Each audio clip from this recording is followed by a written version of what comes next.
It's been almost 37 years to the day that I graduated from UT. I remember a lot of things about that day. I remember I had a throbbing headache from a party the night before.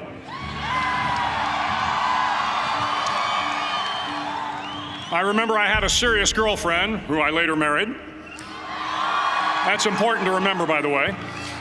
And I remember I was getting commissioned in the Navy that day. But of all the things I remember, I don't have a clue who the commencement speaker was, and I certainly don't remember anything they said. So acknowledging that fact, if I can't make this commencement speech memorable, I will at least try to make it short. So the university's slogan is, "What starts here changes the world." Well, I've got to admit, I kind of like it. What starts here changes the world. Tonight, there are almost 8,000 students, or there are more than 8,000 students graduated from UT. So that great paragon of analytical rigor, Ask.com, says that the average American will meet 10,000 people in their lifetime. 10,000 people, that's a lot of folks. But if every one of you changed the lives of just 10 people, and each one of those people changed the lives of another 10 people, and another 10, then in 5 generations, 125 years, the class of 2014 will have changed the lives of 800 million people. 800 million people. Think about it. Over twice the population of the United States. Go one more generation, and you can change the entire population of the world, 8 billion people. If you think it's hard to change the lives of 10 people, change their lives forever, you're wrong. I saw it happen every day in Iraq and Afghanistan. A young Army officer makes a decision to go left instead of right down a road in Baghdad, and the 10 soldiers with him are saved from a close-in ambush. In Kandahar province, Afghanistan, a non-commissioned officer from the female engagement team senses that something isn't right and directs the infantry platoon away from a 500-pound IED, saving the lives of a dozen soldiers. But if you think about it, not only were those soldiers saved by the decisions of one person, but their children were saved, and their children's children. Generations were saved by one decision, one person. But changing the world can happen anywhere, and anyone can do it. So what starts here can indeed change the world. But the question is, what will the world look like after you change it? Well, I'm confident that it will look much, much better. But if you'll humor this old sailor for just a moment, I have a few suggestions that may help you on your way to a better world. And while these lessons were learned during my time in the military, I can assure you that it matters not whether you ever served a day in uniform. It matters not your gender, your ethnic or religious background, your orientation, or your social status. Our struggles in this world are similar, and the lessons to overcome those struggles and to move forward, changing ourselves and changing the world around us, will apply equally to all. I've been a Navy SEAL for 36 years. But it all began when I left UT for basic SEAL training in Coronado, California. Basic SEAL training is 6 months of long, torturous runs in the soft sand, midnight swims in the cold water off San Diego, obstacle courses, unending calisthenics, days without sleep, and always being cold, wet, and miserable.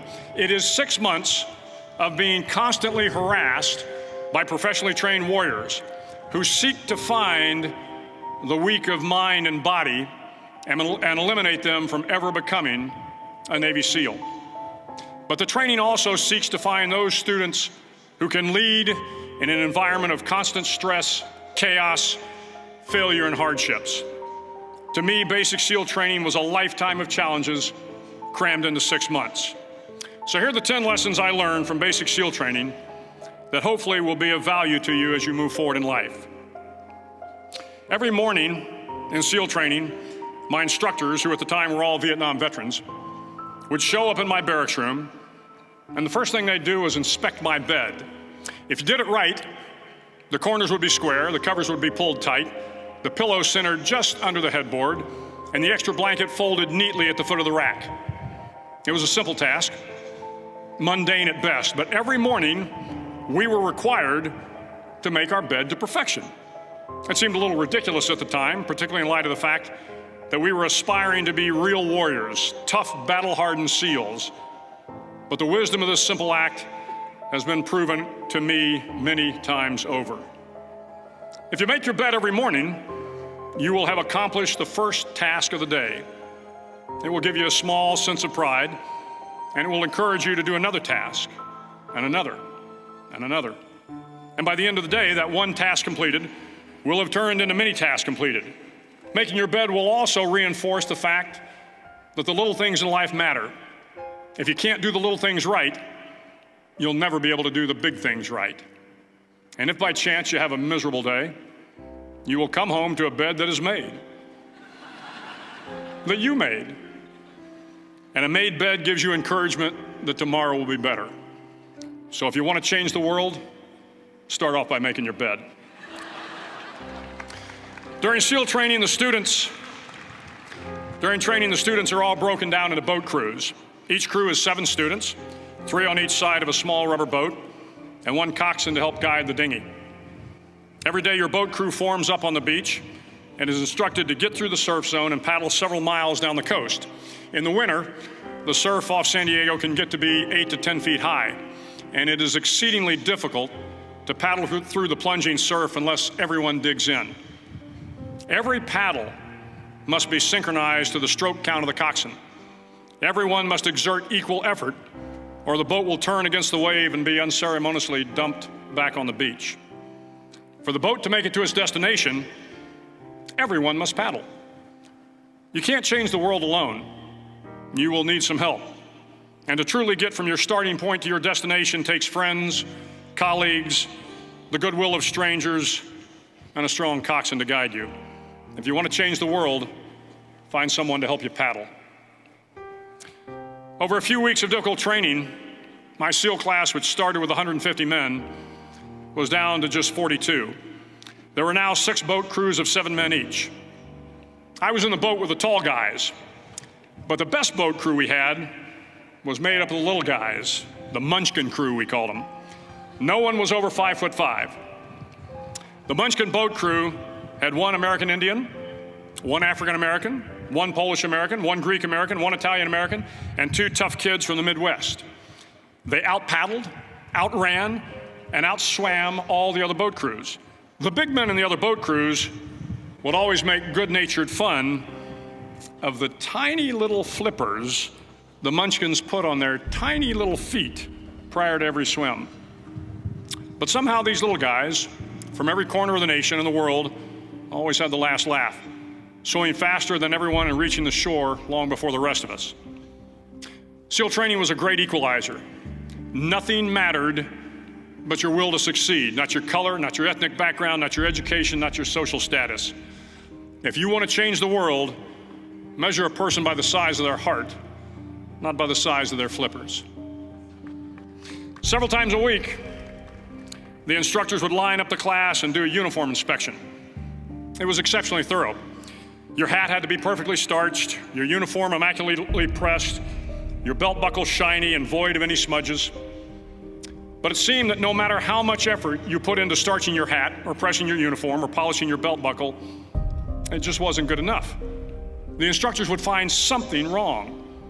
For failing the uniform inspection, the student had to run, fully clothed, into the surf zone, then wet from head to toe, roll around on the beach until every part of your body was covered with sand.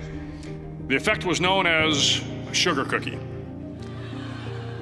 You stayed in the uniform the rest of the day, cold, wet, and sandy.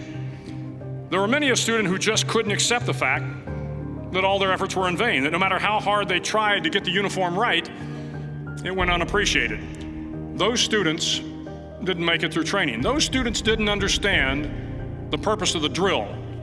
You were never going to succeed. You were never going to have a perfect uniform. The instructors weren't going to allow it. Sometimes, no matter how well you prepare or how well you perform, you still end up as a sugar cookie. It's just the way life is sometimes. If you want to change the world, get over being a sugar cookie and keep moving forward. Every day during training, you were challenged with multiple physical events: long runs, long swims, obstacle courses, hours of calisthenics, something designed to test your mettle. Every event had standards, times you had to meet. If you failed to meet those times, those standards, your name was posted on a list, And at the end of the day, those on the list were invited to a circus. A circus was 2 hours of additional calisthenics designed to wear you down, to break your spirit, to force you to quit. No one wanted a circus. A circus meant that for that day, you didn't measure up. A circus meant more fatigue, and more fatigue meant that the following day would be more difficult and more circuses were likely. But at some time during SEAL training, everyone made the circus list. But an interesting thing happened to those who were constantly on the list. Over time, those students who did 2 hours of extra calisthenics got stronger and stronger. The pain of the circuses built inner strength and physical resiliency. Life is filled with circuses. You will fail. You will likely fail often. It will be painful.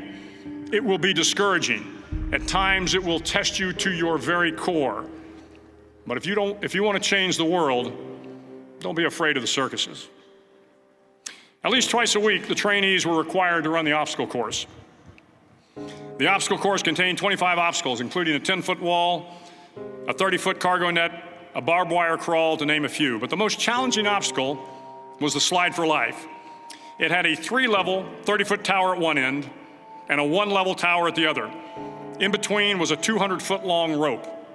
You had to climb the 3-tiered tower, and once at the top, you grabbed the rope, swung underneath the rope, and pulled yourself hand over hand until you got to the other end. The record for the obstacle course had stood for years when my class began in 1977.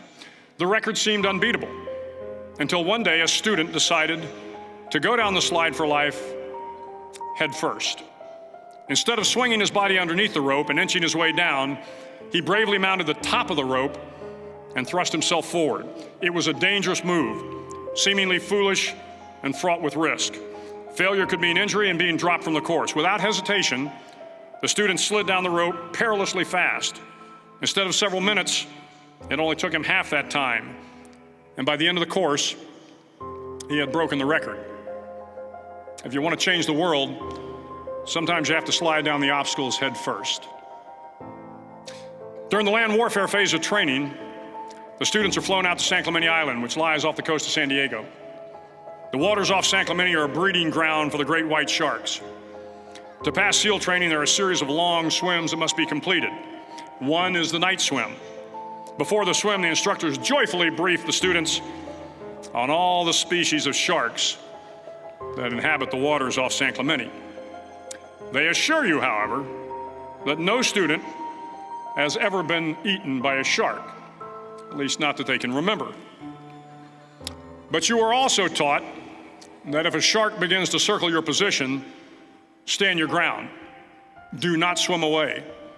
Do not act afraid. And if the shark, hungry for a midnight snack, darts towards you, then summons up all your strength and punch him in the snout, and he will turn and swim away. There are a lot of sharks in the world. If you hope to complete the swim, you will have to deal with them. So if you want to change the world, don't back down from the sharks. As Navy SEALs, one of our jobs is to conduct underwater attacks against enemy shipping. We practice this technique extensively during training. The ship attack mission is where a pair of SEAL divers is dropped off outside an enemy harbor and then swims well over 2 miles underwater, using nothing but a depth gauge and a compass to get to the target. During the entire swim, even well below the surface, there is some light that comes through. It is comforting to know that there is open water above you. But as you approach the ship, which is tied to a pier, the light begins to fade. The steel structure of the ship blocks the moonlight. It blocks the surrounding street lamps. It blocks all ambient light. To be successful in your mission, you have to swim under the ship and find the keel, the center line, and the deepest part of the ship. This is your objective. But the keel is also the darkest part of the ship, where you cannot see your hand in front of your face, where the noise from the ship's machinery is deafening, and where it gets to be easily disoriented, and you can fail. Every SEAL knows that under the keel, at that darkest moment of the mission, is a time when you need to be calm, when you must be calm, when you must be composed, when all your tactical skills, your physical power, and your inner strength must be brought to bear. If you want to change the world, you must be your very best in the darkest moments. The 9th week of training is referred to as Hell Week. It is 6 days of no sleep, constant physical and mental harassment, and one special day at the Mud Flats. The Mud Flats are an area between San Diego and Tijuana where the water runs off and creates the Tijuana Sloughs, a swampy patch of terrain where the mud will engulf you. It is on Wednesday of Hell Week that you paddle down to the Mud Flats and spend the next 15 hours trying to survive this freezing cold, the howling wind, and the incessant pressure to quit from the instructors. As the sun began to set that Wednesday evening, my training class, having committed some egregious infraction of the rules, was ordered into the mud.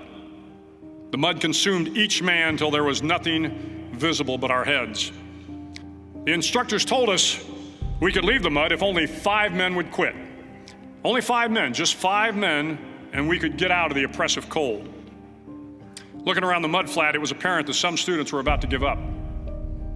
It was still over 8 hours till the sun came up. 8 more hours of bone-chilling cold.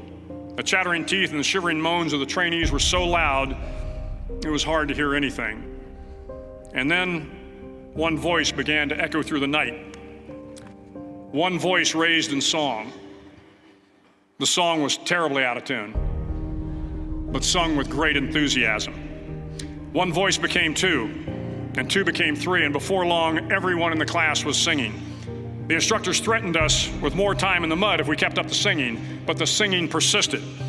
And somehow the mud seemed a little warmer, and the wind a little tamer, and the dawn not so far away. If I have learned anything in my time traveling the world, it is the power of hope. The power of one person, a Washington, a Lincoln, King, Mandela, and even a young girl from Pakistan, Malala. One person can change the world by giving people hope. So if you want to change the world, start singing when you're up to your neck in mud. Finally, in SEAL training, there's a bell. A brass bell that hangs in the center of the compound for all the students to see. All you have to do to quit is ring the bell.